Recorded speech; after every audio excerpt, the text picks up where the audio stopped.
Okay, so I guess it's about time for us to start. I'm going to turn my webcam so you can see me for during the introduction of the session, and then I will turn the microphone to our guest speaker. Okay, so welcome all. Good morning in Canada. My name is Marisabel Gonzalez. I'm the Program Director for Latin America and the Caribbean and Trade Support Services.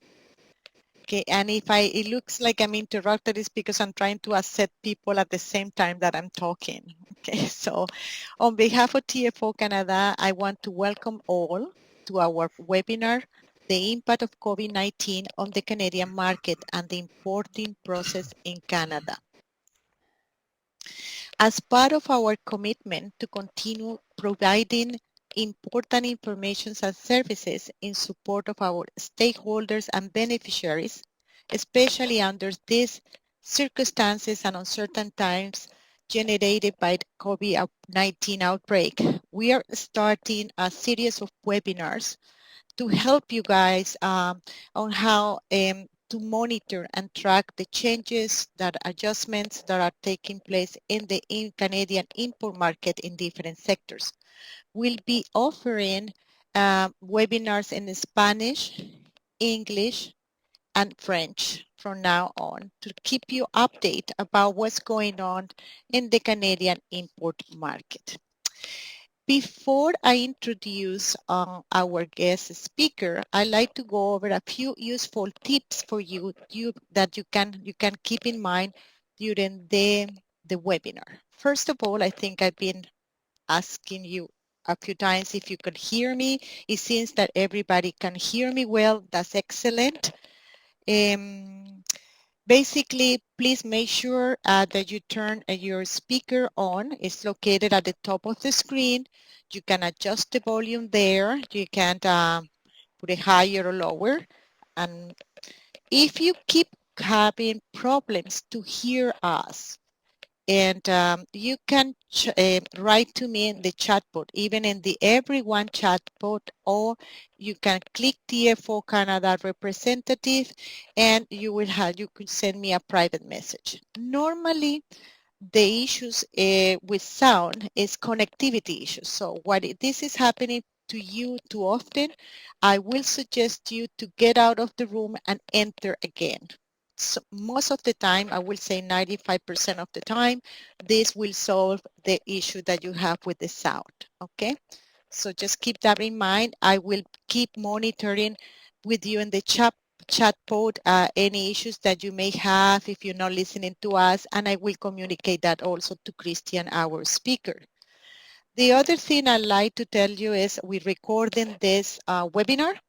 So when the webinar is done, we will be sending you the recording, okay, of the webinar for you guys to go over and learn more, especially when we have the Q&A.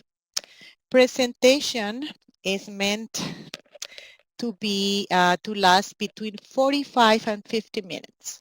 And then we will have a Q&A session, 15 minutes Q&A session. Please hold your questions until the end of the session and write it down in the chat pod. So Christian will respond to questions as long as they show in the chat pod, but please hold them until the end of the presentation to make the webinar run smoothly, okay? And last but not least, before I introduce our speaker, and you know this is important for us, I like to invite you to fill the survey that we have at the end of this when we finish the session. We will be sending you an email with the link. Grateful if you can fill those 4 or 5 questions out. They're not too many and it will take too long, but your feedback is important to us. As in fact, one of the questions is regarding future topics that you would like to see us to deliver during webinars. So it's important for us, your comments and your opinions, okay? So please do, this is important for us. I'm going to share now to change the floor to the presentation, and I'm going to introduce Mr. Christian Sivière, who is TFO Canada Associate. He has a strong experience in what is international trade, import, and export. Following more than 30 years in international logistics career, Christian Sivière started an import-export consultancy in 2010 called Solimpex. He offers consulting to help SMEs grow internationally, training on the regulatory, customs, and logistics aspects of importing and exporting, free trade agreements, and supply chain optimization. Christian lectures for the Canadian International Freight Forwarders Association in Toronto. He teaches at the Champlain College in Montreal. He delivers seminars and webinars for trade organizations across Canada, like the Montreal Chamber of Commerce, the Ontario Ministry of Economic Development, and the Supply Management Association. He also offers personalized training for importers and exporters, and he publishes articles inside logistics magazines and other international trade-related publications. So no further say, I will turn the microphone to Mr. Christian Sivière. Welcome. Thank you very much. Muchas gracias, Marisabel, and hello everyone. I'm really happy to be here. I have, and I'm hoping that everyone is safe. It's so nice to be together on this occasion where everyone is either confined or in lockdown, and we miss the contact with our colleagues and our customers and our friends. So it's very nice to be together thanks to technology. So I'm really happy to be here, and I welcome everyone. I'm going to try to go relatively fast because I have many things to tell you, but not much time to do it. So I hope I don't go too fast, and I'll look forward to having some exchanges with you at the end and tackle any questions you may have. So what we have on the agenda this morning is, first I'll talk about a couple of general points, issues that I think are useful, will be useful, and then we'll talk about the Canadian situation in relation to this pandemic, this crisis that we have with us right now. So the first thing I wanted to share with you is the latest World Trade Organization forecast that talks about how the economy is slowing down and has slowed down already and will continue to for a few weeks or until the pandemic is brought under control. And the good news is that everyone expects, of course, that this will pass relatively fast and that economic activity will come back and will continue to grow in 2021. One interesting point is that you see on the slide here, trade has already gone down a little bit in 2019. That was mainly because of the so-called trade wars that have been initiated by the American president that has brought a slight reduction in economic activity and in growth. So it's interesting to see that actually before the pandemic we already had some economic uncertainty. That's just how it is. So the first point I wanted to mention to you, which is I think is useful for your customers, for your companies. Many of you are trade organizations, some of you are companies, but most of you are helping companies. So this is interesting information I think to consider, to keep in mind when we deal internationally, when we export, is we've all heard, or most of us have heard, the term force majeure, which is a legal term which enables companies to not fulfill their obligations, under the contract. So you might hear about this from clients who tell you, well, or from suppliers, or from shipping companies who tell you, well, I declare force majeure, therefore I'm not bound by the contract anymore. So it's something that we have to be conscious about. This exists. It is an issue Force majeure is a specific has a specific legal definition, and it's kind of summarized here. And the thing I want to relate to you this morning is remember the date of the pandemic. So the date that the World Health Organization has declared force majeure, has declared a pandemic, it was March 11. So what this means is that in practical terms, you cannot really invoke force majeure to get out of your obligations under the COVID-19 pandemic after March 11, because after March 11 the situation was known. So that would apply only to contracts that have been signed before March 11. And the other aspect of it to keep in mind is that it reminds us how it is important to have good clauses in our contracts that can help us help alleviate some of these some of the consequences of unforeseen situations like this. So in Canada, I wanted to touch briefly on this issue, the fact that force majeure may apply slightly differently in Canada depending on where your customer is located, because we have two legal systems in Canada. We have in Quebec, in the province of Quebec, we have the civil code, which comes from the French law, and in the rest of Canada we have the common law that applies, which comes from the British system. So it's just to say that there's slight differences in Canada in the way we deal with force majeure situations depending on the province where the business is conducted from. And so that's one general consideration I wanted to share with you.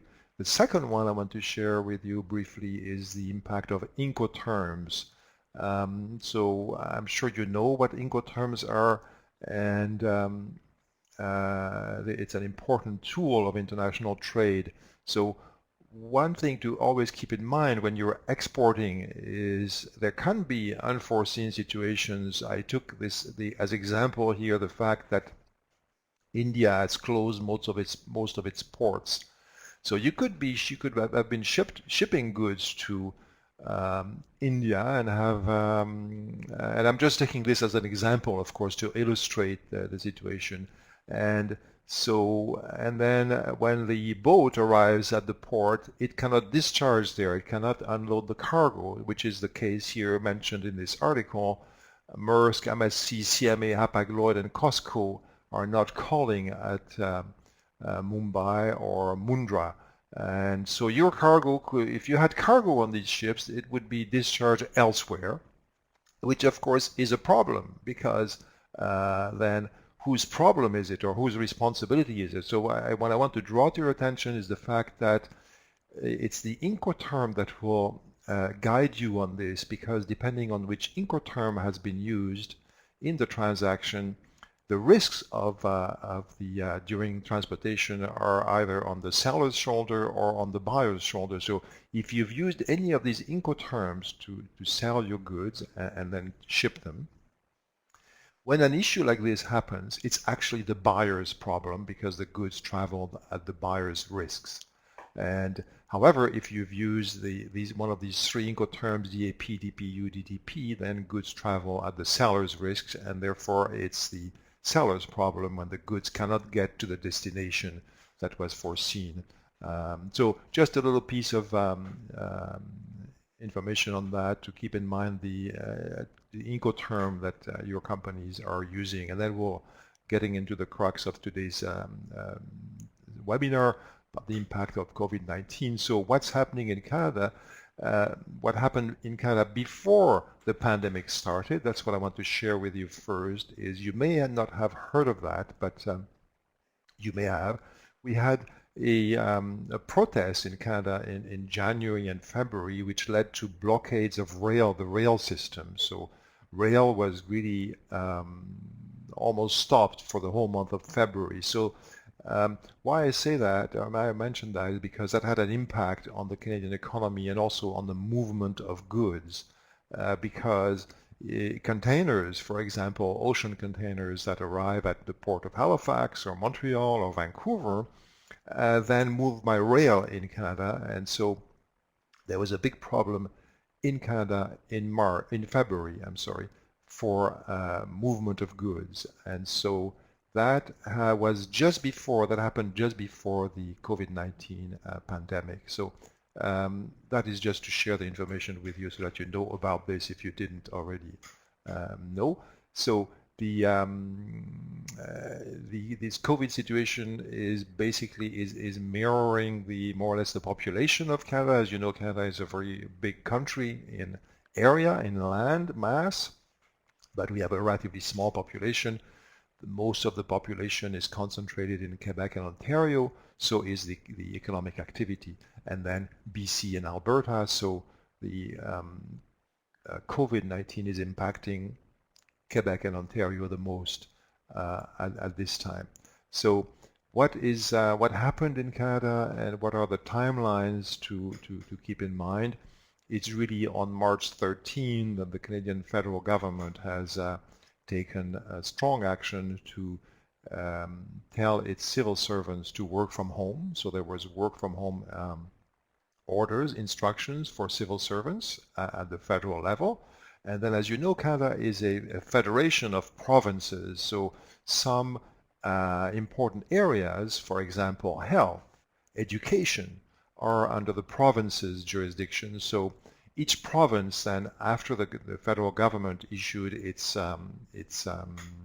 directives, then each province had its own directive. So the date to consider, to keep in mind, is March 18 as far as Ontario is concerned, where basically the economy kind of stopped because only essential activities were allowed. So many factories, many plants closed on March 18, and many businesses closed on March 18 in Ontario. And then Quebec was around the same time, and then for some other provinces it may have been a little bit later. And so only essential services were allowed, or essential activities were allowed as of that date, which was then mainly whatever revolved around food production, agriculture, and medical supplies, medical activity, and as well as services, financial, health, and whatnot. So the interesting thing about this to keep in mind also as far as the movement of goods is concerned within Canada is that whatever touches on transportation, logistics, warehousing, whatever touches delivering products is in itself considered an essential activity. So a Canadian company that is under lockdown right now, that cannot operate, if it has stock somewhere at a warehouse, in a third-party logistics provider, for example, would be able to ship it, would be able to export it. And likewise, a Canadian company that has orders coming from overseas, maybe from your country, could actually receive them in a warehouse, in a third-party logistics warehouse, because that activity in itself is considered an essential activity. So what's neat about this is that the movement of goods is still possible in both directions, going out as well as coming in because of that. And so, as I was mentioning earlier, the lockdown was decided by provinces, and who then decided which industries were going to be affected. So they vary slightly from province to province, and going back to work or going back to coming out of confinement will also be, to a certain extent, will vary to a certain extent depending on the province that you're dealing with. So for example, some residential construction was allowed in Quebec as of last week, and the week before there was also some garden centers reopened in Quebec, but not in Ontario and not in BC. So the going back to normal, which we all hope will happen soon, but we also all hope it will happen in a smooth way, will vary slightly from province to province as far as Canada is concerned. So here on these slides I have a lot of information just for your information as to which activities are considered essential in Canada. As I said, this varies according to the province, and so we won't get into that because you'll get a copy of it for reference.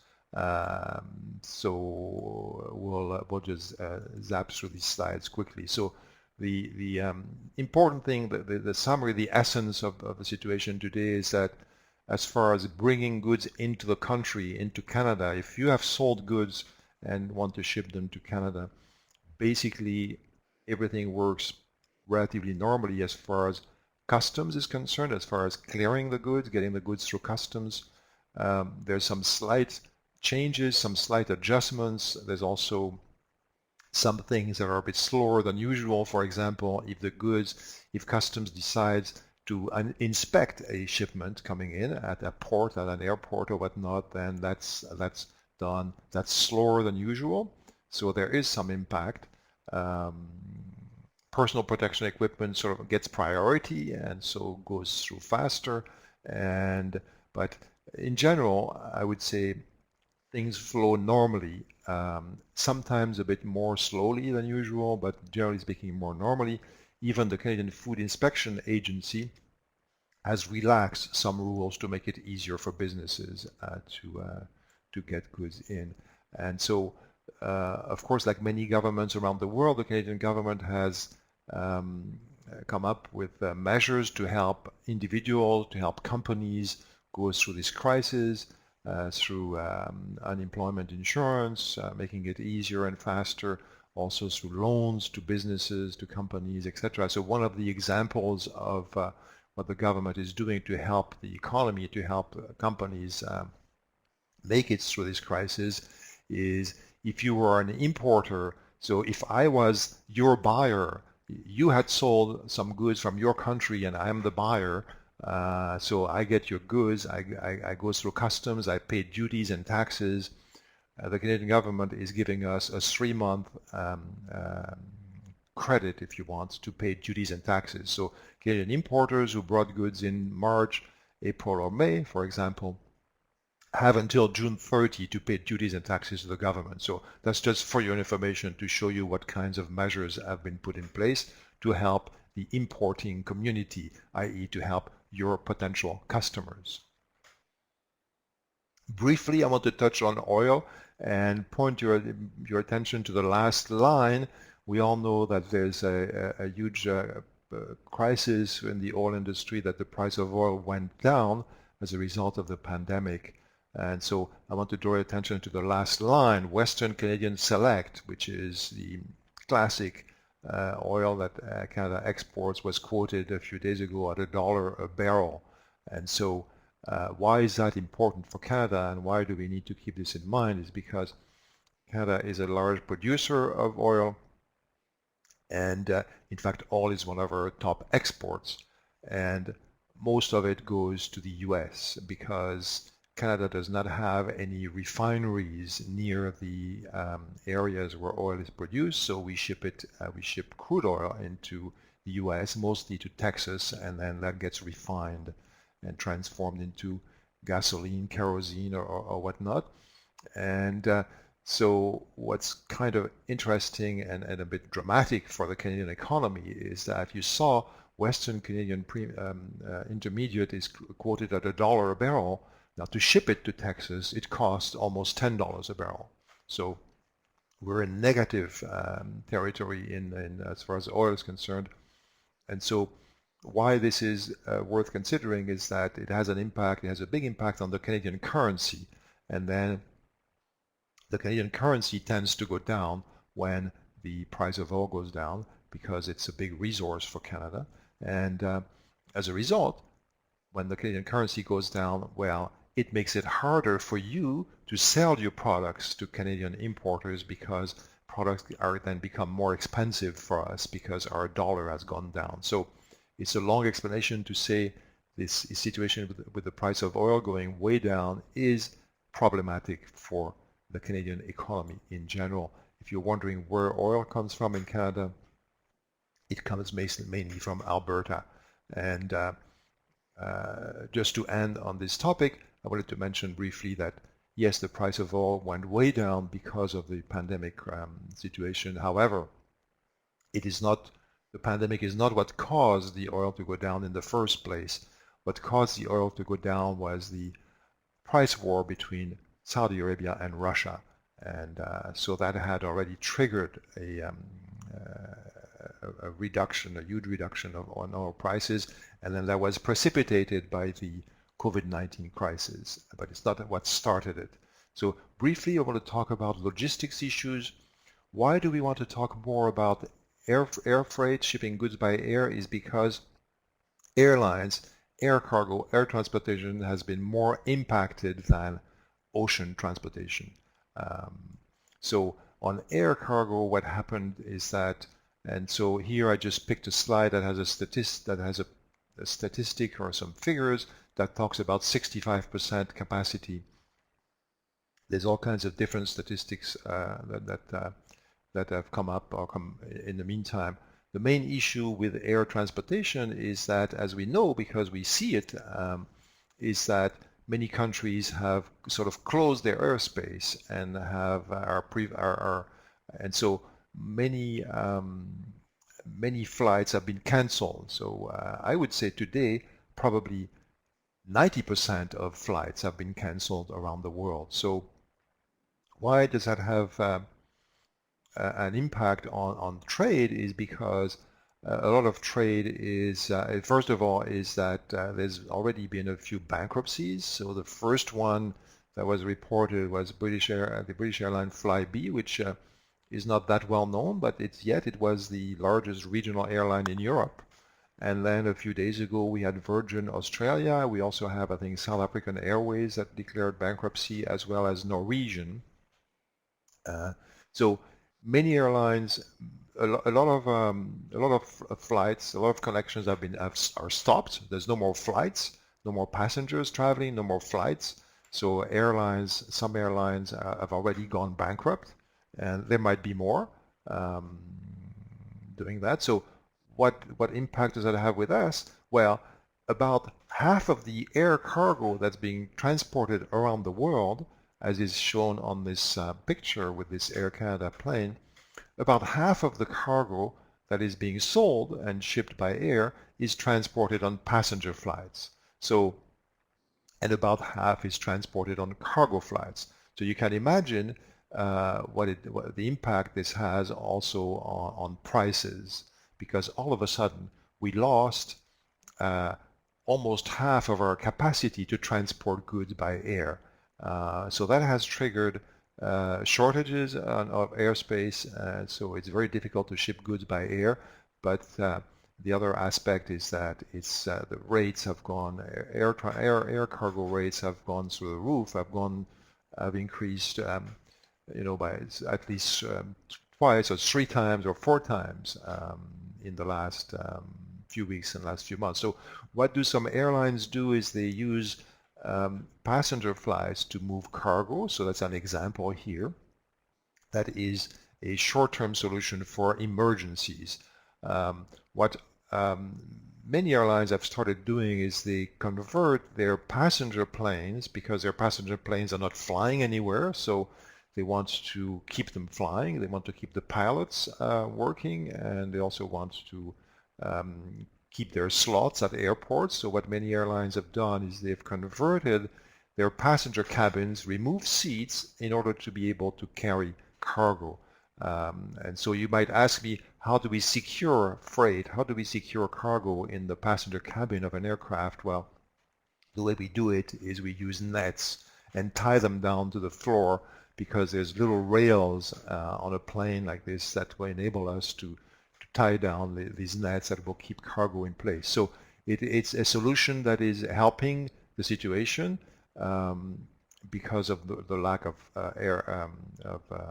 passenger flights going. So the other 50% of air cargo that is being carried around the world, shipped around the world, is carried on cargo flights, planes that carry only cargo, and these are in high demand, obviously, today, and become very expensive. So if you paid, in January, if you paid $2 a kilo to ship your goods from wherever you're located to Canada, let's say, or to the States, if you paid $2 a kilo in January, today be prepared to pay $10 a kilo because of this situation. If you want to know how and where to find these cargo airlines, I'm saying that because they're not always that well known. So IATA has a good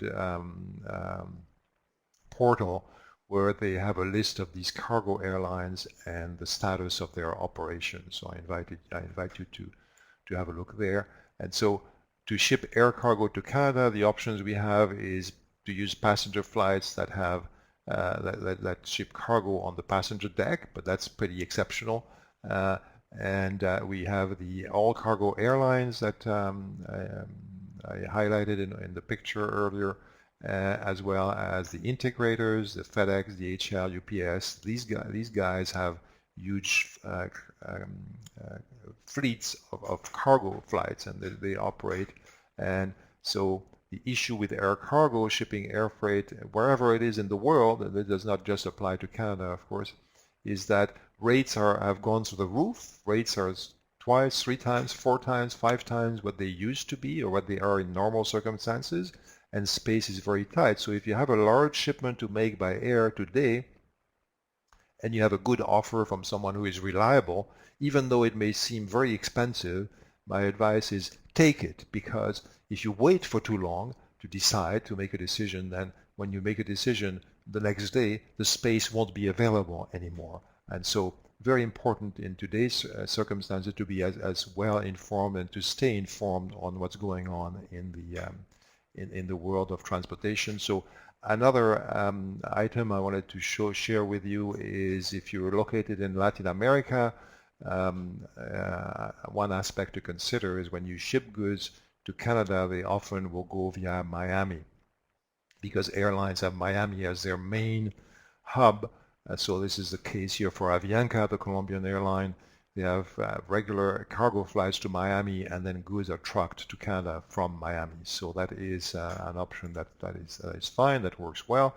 If you're shipping goods with integrators like FedEx, UPS, DHL, the thing to consider is that they are very busy because there's been a huge increase in e-commerce, and so expect some delays. Yes, goods can be delayed. The other point to consider is wherever in the world you're shipping from, you're shipping goods to, whether you're in Bangladesh, in Jordan, in Nepal, and if you use FedEx, DHL, UPS to send parcels to Canada, they will move via their US hubs.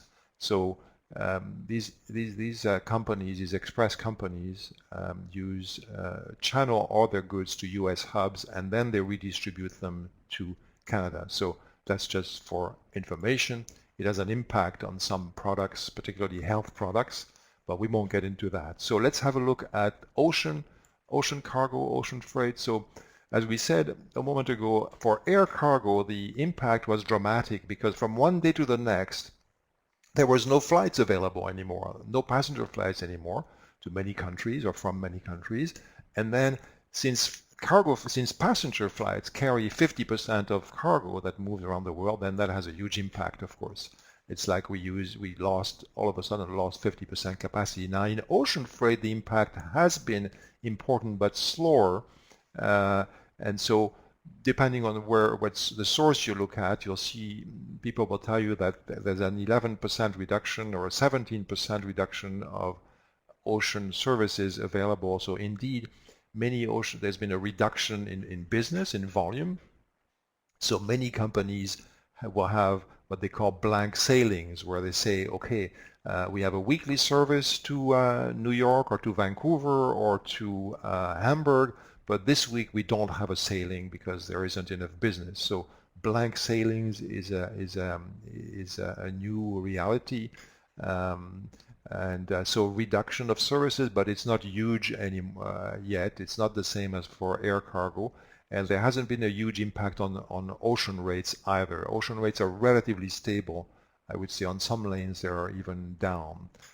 So in Canada, our ports are operating more or less normally.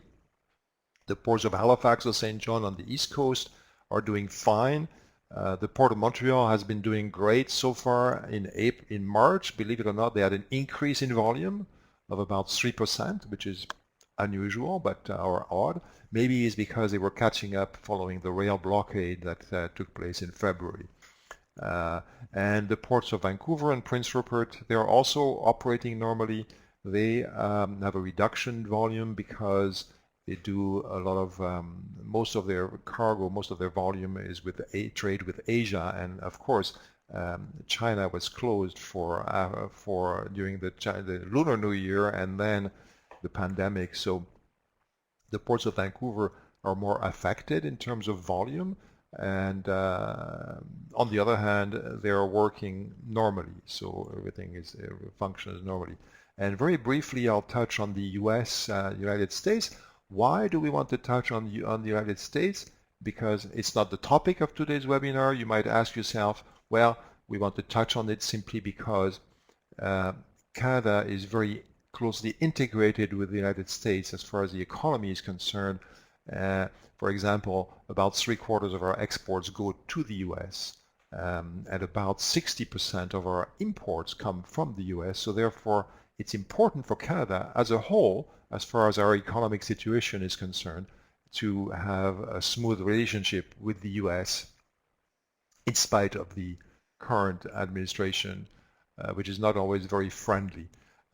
So as far as movement between Canada and the US, and this is just for your information, basically things run smoothly. The border between Canada and the US is closed for non-essential services, but is open for essential services. So people who are tied or occupied in essential services are able to go through in both directions.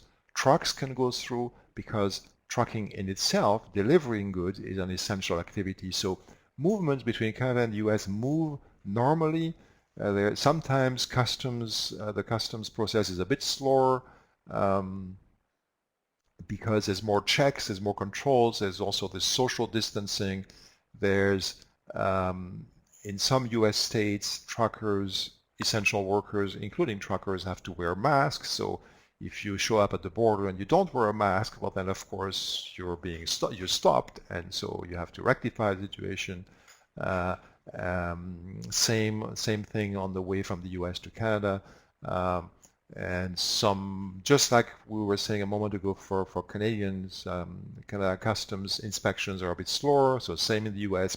So generally speaking, trade between Canada and the US flows almost normally, and we're able to get things in and out, and which I think is important for the Canadian economy, and that is why I wanted to share it with you today. Flights, that we used to have flights until the US until this week, and flights have been reduced, but Air Canada is even suspending now its flights to the US or from the US, and that's just because there's no people traveling right now. So it does not really have an impact on cargo, on goods, because goods travel between Canada and the US by truck, because as you know, we are very close. So really, as far as merchandise, as far as trade, importing, exporting between Canada and the US, it works relatively normally. And as far as selling your products in Canada and shipping your products to Canada, I think things work relatively well in Canada. To get your goods here, if you're shipping them by air, it is problematic. There's not much space available, there's few options, and prices are extremely high. But to get your goods by boat, by ocean, services are still operating, I would say, more or less normally, and prices are relatively stable. There hasn't been a huge increase in ocean rates so far. So this is what we had prepared for you, what I had prepared for you with our friends here at TFO Canada to give you a little glimpse of what's happening in Canada, and to help you help your companies still trade and still do business with their Canadian customers. So I hope that this was interesting and informative, and I'll be happy to answer questions that you may have. So thank you for your attention, and I hope it was interesting.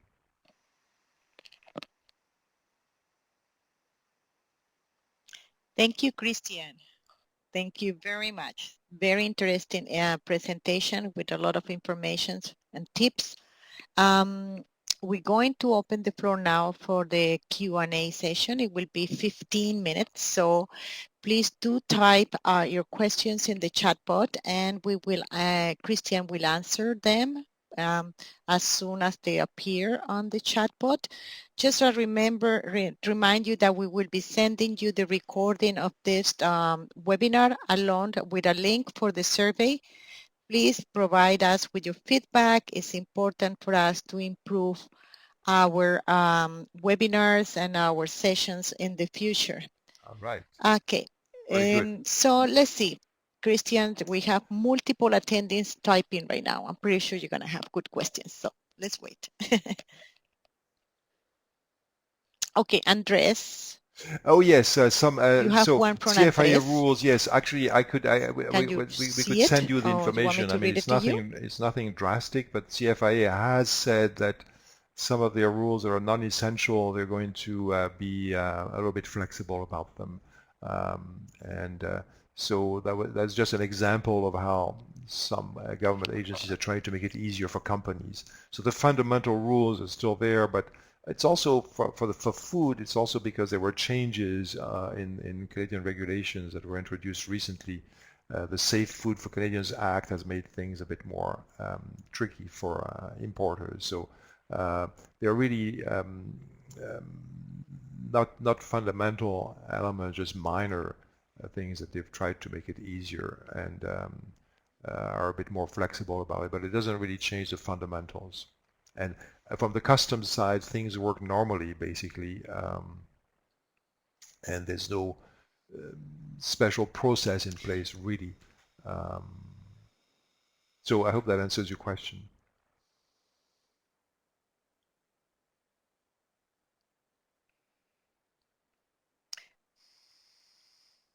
We have another question from Rosemary de Souza. Thanks, Christian. Okay, well, Any that's a idea? very nice question, okay, Rosemary. this is the only thing you have to bear with yes, me. I think How that, will this affect insurance some prices? insurance market will increase dramatically. It depends on what type of insurance. I would say cargo insurance shouldn't be too badly affected. I think there will be some impact, but it shouldn't be too badly affected. I think the insurance that will have that will be very affected is business interruption insurance. So expect that, yes, for some specific types of insurance, like business interruption insurance, it may be, we may see changes. It may be harder to get compensated. Also, it may be more expensive for future business. So yes, there is an impact on insurance for sure, but I'm not sure that it won't be directly on cargo insurance, but on other types of insurance. Credit insurance will be affected, and business interruption will be affected.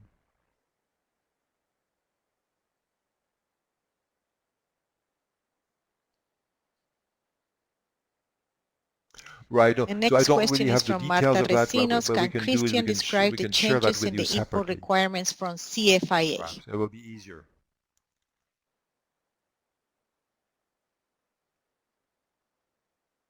Okay. And by the way, I'd like to invite you all. We're having an upcoming webinar in May, the first week of May, regarding the Canadian import market in fresh produce. So I'm pretty sure a lot of CFIA requirements will be touched in that webinar. So Hatin, can we contact you to get some details on Canadian market? For you, Marisabel, Is right? it free or payable? So, okay. So, yes. Hatim, why don't you contact us directly through Info TFO Canada? We have some, as you know, online services are free of charge, information services. So, and we will be delivering webinars on the Canadian market from now on. So you will get a lot of information. Oscar Arriagada, if Christians could talk a little bit about the train freight between US and Canada for fresh products, how this has been impacted by COVID. Products, it's Thanks. moving by truck mainly. It's not, I don't think that, I mean, there is some moving by train, but it's mainly moving by truck, and that is moving smoothly. Train has been a bit more impacted because of the rail blockades that we had in February, and trains are also affected because there's a reduction in movements of because of the lockdown. There's a less shipments of automobiles, of metal products, resources. So trains, rail has been affected, but trucks have not really been affected so far. And as far as I know, most of the produce that we get, the fresh fruits and vegetables, are moved by trucks.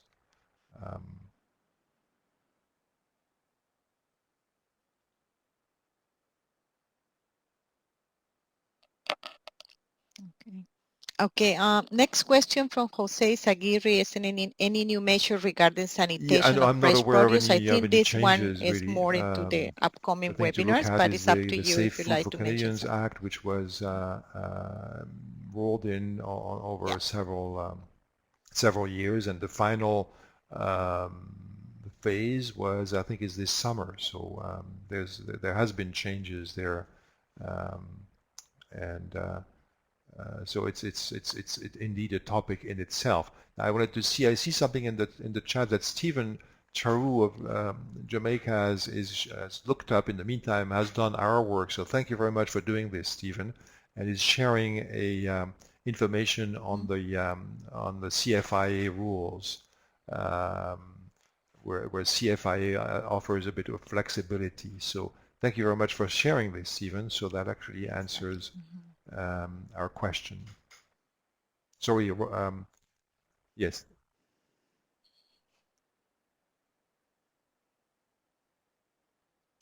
We have a question. Sure. Okay, let me go up because, okay, Builder's Pit, great presentation, Christian. You spoke about Well, there's export-import no of real goods. impact as What about such. the impact of is The impact export-import or of the indirect professional impact would be, are the services? services considered essentials? And I think for services, the main issue often is how we're able to travel to deliver these services. If there are remote services that you can offer remotely, I think that's okay, that works fine. If your services, it's maintenance or whatever it might be, and it involves traveling, then that would be a problem, because if the activity is not considered essential, you just wouldn't be able to travel.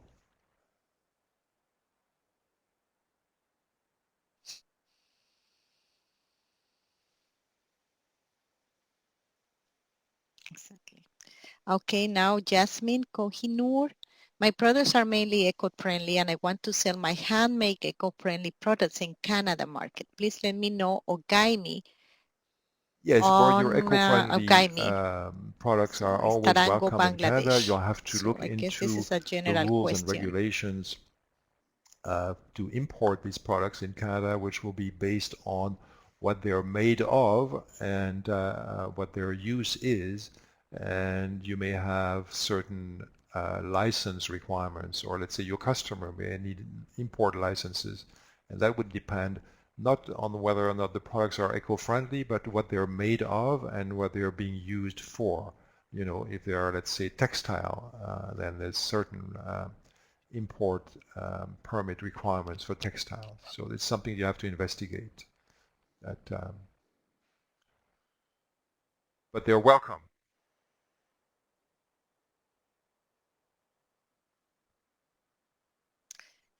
Okay, Daniel from Daniel from Uruguay.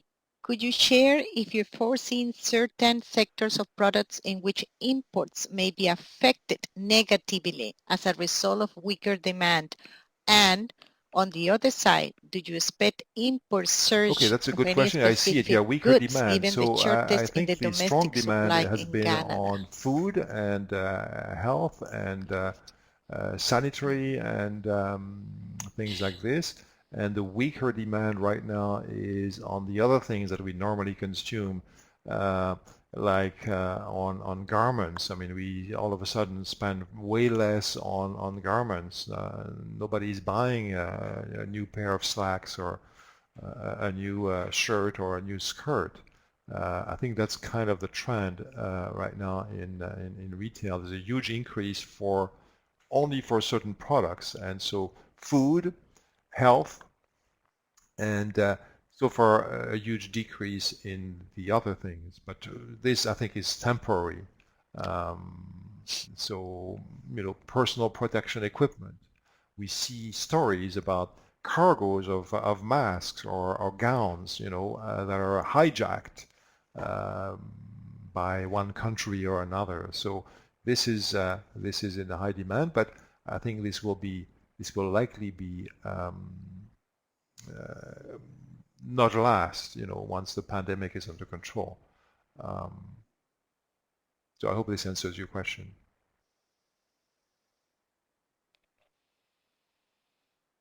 And I agree with you, Christian. Mainly it's the food that we are right now consuming. And if you go as a Canadian, normal Canadian to the supermarket, yes, every week you're spending more right. and more money.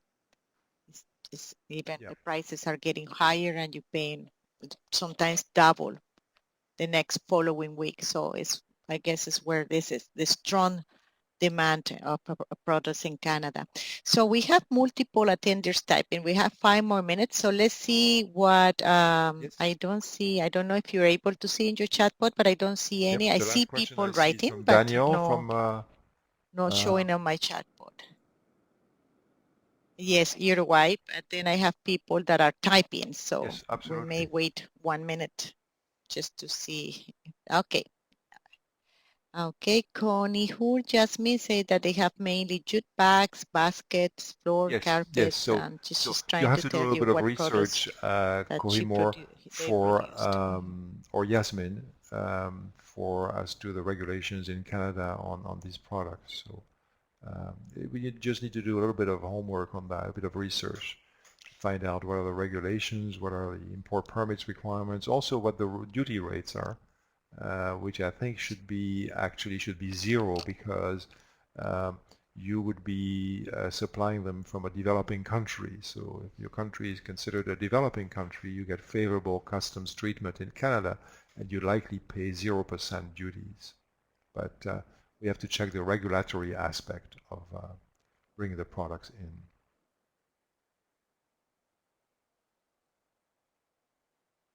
Okay, we have Shakil Mahmood from the High Commission of Bangladesh. He said, what is your suggestion to the government manufacturers of Bangladesh as they are burdened with the payments of workers on the other hand, Well, that's cancellation of all it's a export very orders? tricky situation, a very unusual situation that, yes, indeed, order cancellations. I think the only way to deal with this, Shakil, is to see in your contract, do you have any clauses in your contract whereby customers can indeed just cancel orders like that? Or do they have to give you a certain notice? Do they have to give you a certain compensation? So it's very difficult to sort of recover from that. I think you have to look in the legalities of these transactions, of these contracts, and see what you can get from the current contracts that you have, from the previous contracts that you had. See if you can find relief this way. And in any event, for new contracts, make sure you have as much protection as possible in your clauses that protect you should orders be canceled, as much as possible. See what kind of protection you can put in your contracts so that you get some either a compensation, a monetary compensation, or at least a certain minimum amount of pre-advice before orders are canceled. I think it's very difficult. You have to see also in your country, can your country in any way help companies that are faced with that situation when they have expenses, they have, yes, factories going, and they have all of a sudden order cancellations. I think every country should be, as much as possible, trying to find ways to help the companies that are in your situation. And also see is business insurance, business interruption a type of insurance you may want to look into for the future.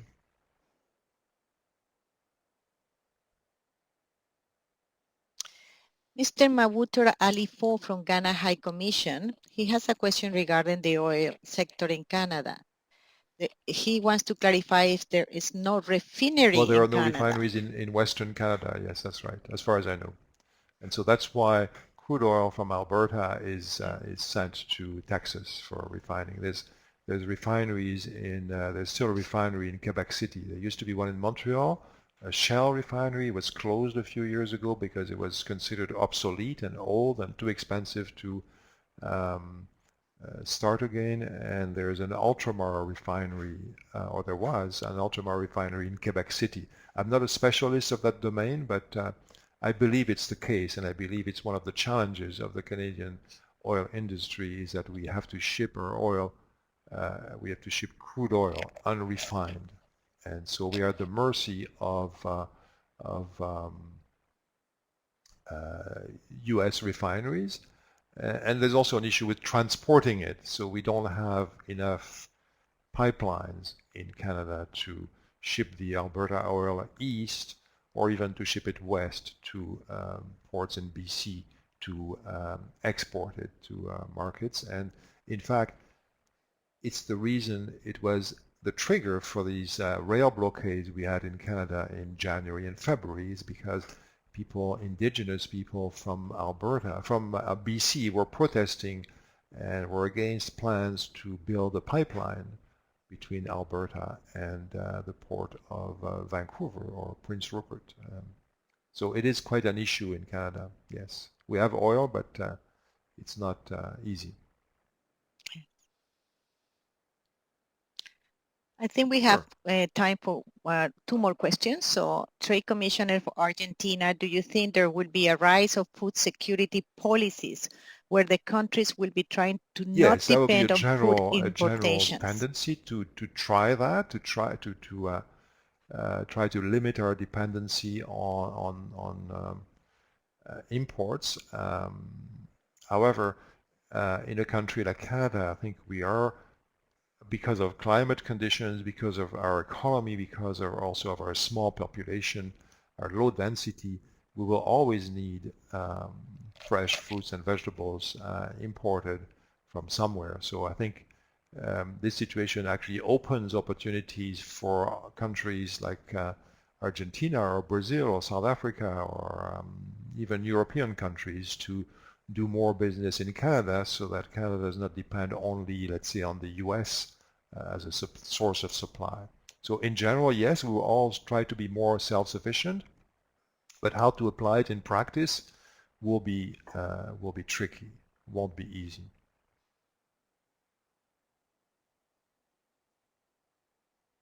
And that answered part of the next and last question. Would you say the demand for food is more aligned to fresh produce, or is there also a greater demand for processed? Well, today I think people are rushing to buy canned goods and frozen foods and processed. So yes, there's an immediate demand. It's just like also a lot of people are ordering food, are having food delivered. So there is that tendency indeed to go for more prepared foods and have them delivered, which I think is not necessarily good, or nor is it very good for the environment. But yes, I think the demand is shifting, just like a lot of, because there's so much online commerce, we buy so much online because many stores are closed. So I'm not talking about food now, I'm talking in general. So unfortunately, when the economy comes back to normal and when stores reopen, will people go back to these stores, or will they just continue to order online? So these are part of the big question marks that we have, I think, that are not answered right now. So we'll see how it pans out. But it's possible that this pandemic will change many things, and things will function differently afterwards. But some things will function as they did in the past, because we can't, from the manufacturing sector, we can't reinvent a manufacturing base overnight.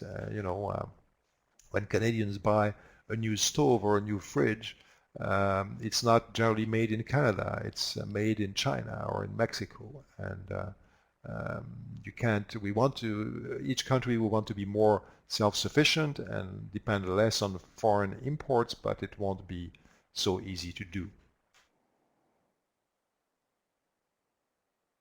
Yes. Especially Absolutely. from October to April.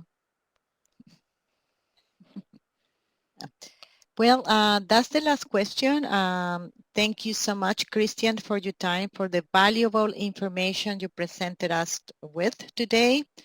On behalf of TFO Canada, I'd like to thank all the participants that attended this webinar. I invite you guys for our next upcoming webinar in the first week of May. It will be more focused on the produce sector, and we will evaluate and discuss about the Canadian import market in the produce sector. We will be sending the link for the recording of this webinar along with the link for the survey. So grateful if you can provide us again with your feedback. Stay safe, take care, Absolutely. Thank you all and very meet in much. good spirit And good all luck, of you everyone. Bye for in now. the months to come. Thank you.